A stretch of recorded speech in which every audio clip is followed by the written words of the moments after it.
জয় কৃষ্ণকালী মায়ের জয়। কৃষ্ণকালী মায়ের মন্দির নিয়ে একটা গুরুত্বপূর্ণ কথা বলার জন্য এই ভিডিওটা বানানো। সবার প্রথমে আপনাদেরকে বলি, ভিডিওটি দয়া করে সম্পূর্ণ দেখবেন। যারা কৃষ্ণকালী মায়ের মন্দিরে আসতে চাইছেন, যারা কৃষ্ণকালী মাকে ভালোবাসেন, তারা অবশ্যই দেখবেন ভিডিওটা।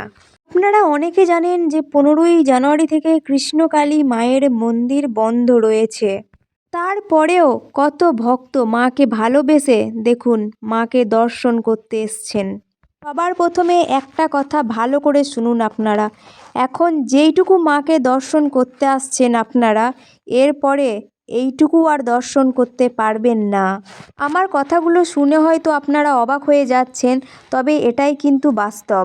এখন আপাতত দয়া করে কেউ আসবেন না মায়ের মন্দিরে। আপনারা কিন্তু অনেক দূর থেকে আসেন মায়ের মন্দিরে, তো এখন কেউ আসবেন না। কথাটা বলতে খারাপ লাগছে, তবুও বলতে বাধ্য হলাম আমি।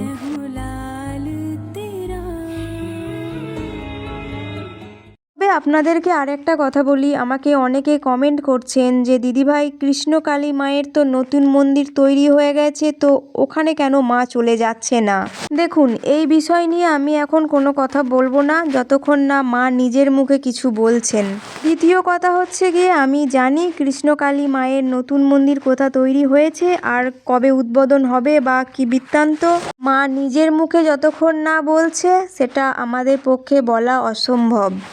আমরা তো আর সেটা বলতে পারি না। তবে এই বিষয় নিয়ে আর কোনো মন্তব্য করবেন না আপনারা। জানেন তো, খুব খারাপ লাগছে কৃষ্ণকালী মায়ের মন্দিরটা এইভাবে সিল করে দিচ্ছে, খুব খারাপ লাগছে। তবে আপনার কাছে একটা ছোট্ট অনুরোধ, দয়া করে ভিডিওটি সবাইকে শেয়ার করবেন, কেননা না জেনে মানুষ চলে আসছে কৃষ্ণকালী মায়ের মন্দিরে। অনেকে তো এখনও জানেন না, ভাবছে মায়ের মন্দির বন্ধ রয়েছে, মাকে দূর থেকে দর্শন করে চলে আসবো। এরপর কিন্তু আপনারা সেটুকু আর দর্শন করতে পারবেন না। এই ভিডিওটি সবাইকে শেয়ার করবেন। সবাই ভালো থাকবেন, সুস্থ থাকবেন। জয় কৃষ্ণকালী মায়ের জয়।